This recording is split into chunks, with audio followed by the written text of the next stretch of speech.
Someone has been living under my pillow for months. For some reason, I don't, believe that. I don't, are they just, a really tiny person? Or is it, an animal, like a roach? Or, should we just watch it and find out? Oh, yeah, that's what you came here to do? Okay, fine. Let's just do that. Hi, everyone. My name is Sonia. Hi, Sonia. Everybody around me has been convinced that I'm mentally ill. That got off to an Aggressive start. Sonia, I am sure that you're fine. If someone introduces themselves to you as, hi, my name's Sonia. All of my friends are convinced I'm mentally ill, but, I promise I'm not. Yeah, it's not a great way to make friends. Everything started when I was working in a stock exchange office. I was making good money and I got to work with famous people. Okay, Jordan Belfort. It was all great. I had a best friend in the office named... Why do they give all of the women in these true story animations giant titties. Why couldn't I have got some of that? Bridget. And I got to go... Wait. I had a best friend in the office named Bridget. So it is me, huh? Because my name? Yeah. Look down there. It says my name down there somewhere. And then also near it, it has subscribe that you could click to subscribe to. That's me. We kind of look alike. Green eyes. Forget I just dyed my hair blonde. Yeah, not quite. And I got to go home every night to my loving fiancé, Drew. They look like siblings. One night, when things started to get extremely weird, Drew began calling me nonstop, worried about how little I was home. His texts and calls were starting to drive me insane. Did she kill him? But it wasn't just my fiancé. I noticed that my best friend Bridget was behaving really weirdly. Yeah, I was behaving so weirdly. Am I supposed to tell, my side of the story, or should I just shut up and let her speak? She started showing up to work in really expensive cars, wore only designer clothes, and her face looked like a doll from all the plastic surgery she'd gotten. It is me! And I asked her where she had gotten all this money. She said, "I'll tell you when the time is right." So I did something I shouldn't have.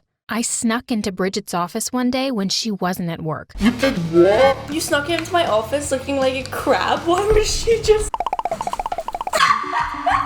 I love this. I love these animations, they're great. The thought of uncovering her secret was just too tempting. I wonder why they think I'm mentally ill. IDK though. 5 minutes in, I had barely found anything and I was starting to feel crazy. I had even sniffed her dirty shirt in her office closet, thinking I'd smell a rich man's cologne. Finally, I found a paper, and what was on it? I stole from these people with a list. Excuse me?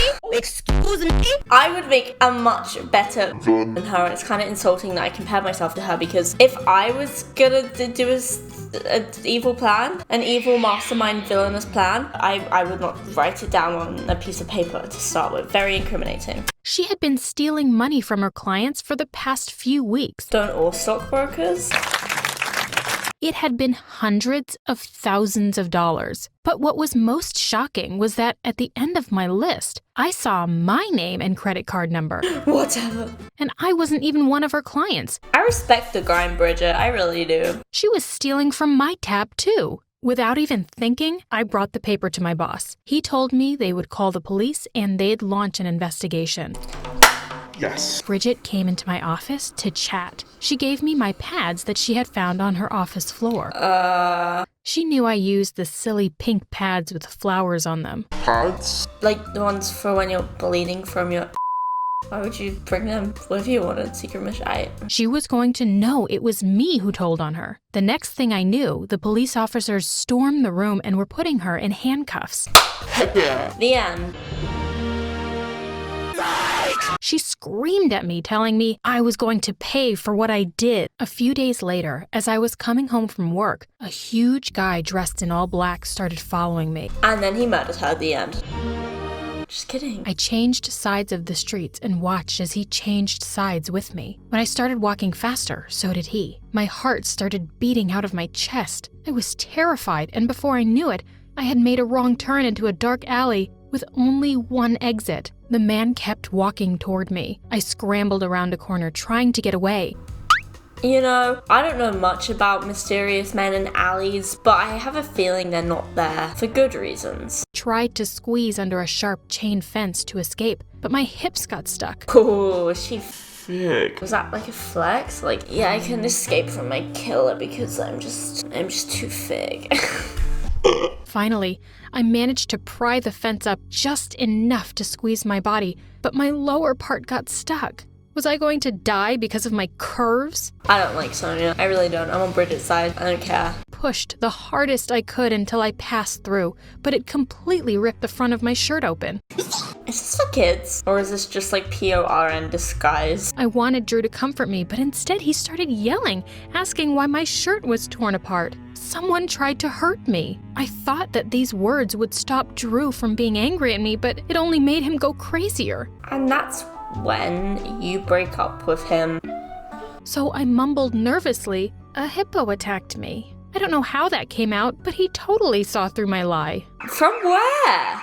I was stressed when I walked into work the next morning. Lucky for me, my boss said he was going to send me to a conference a few hours away where I would have to stay in a hotel. But when I arrived at the conference, things were really tense. I tried talking to clients and other stock exchange workers, but all of them looked at me like I was a ghost. By the second day, people had started speed walking away from me whenever I came near them. I couldn't take it anymore. I cornered someone and asked her what was going on.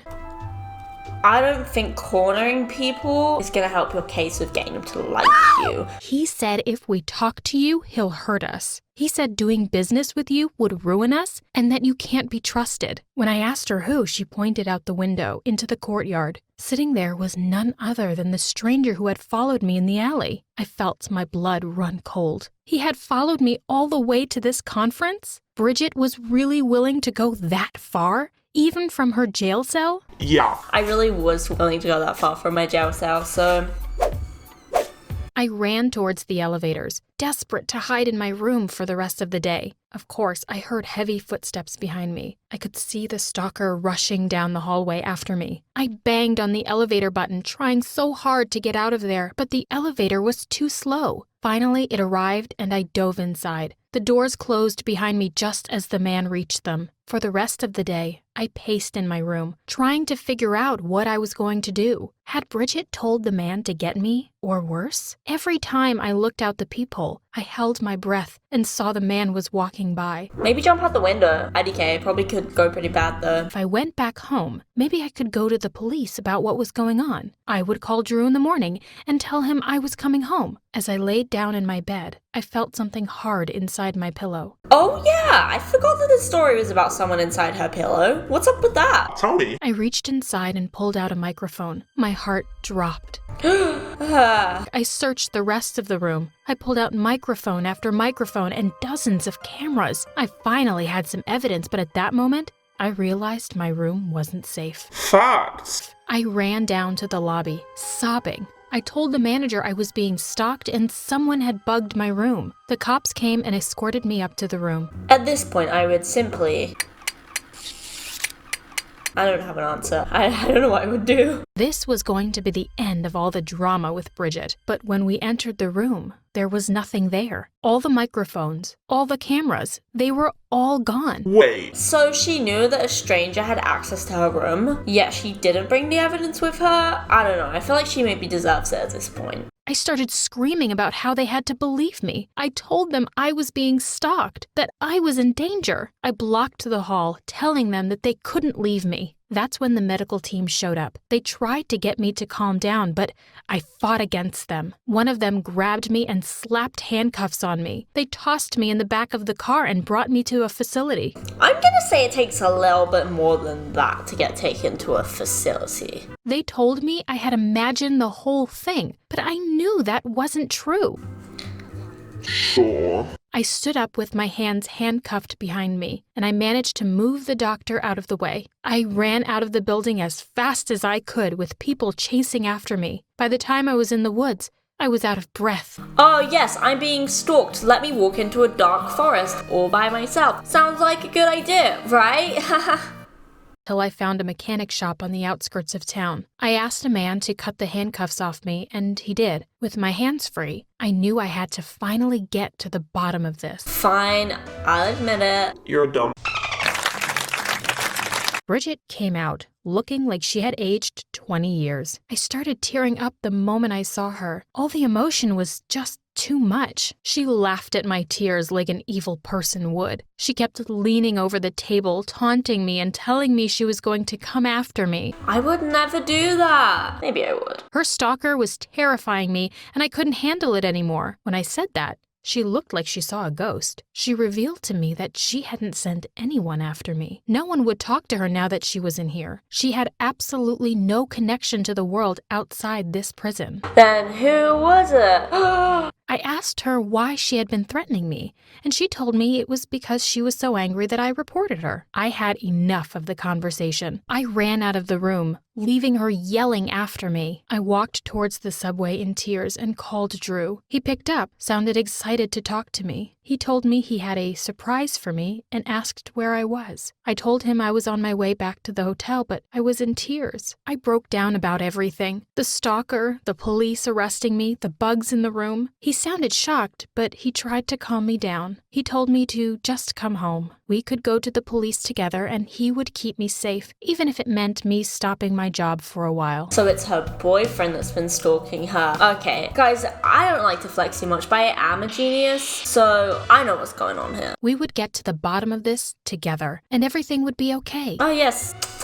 Before Drew hung up, I heard something from Drew's phone. It was the subway announcer, only it wasn't for our home city. It was for the city I was in. It was for the subway I was standing in front of. I told you. Had Drew come here to surprise me? I raced back to the hotel to meet him, but when I hurried up to the room, I saw the stalker standing outside my door. I froze. He held cameras and wires. Drew stepped out of the room, carrying more wires. I couldn't believe my eyes. Drew was behind all of this? I don't understand why he would be stalking her. Like, don't they literally, live together? But I am a genius. I screamed at him and he revealed the awful truth. I stayed at work so late, he was sure I was cheating. He hired the man to find out the truth.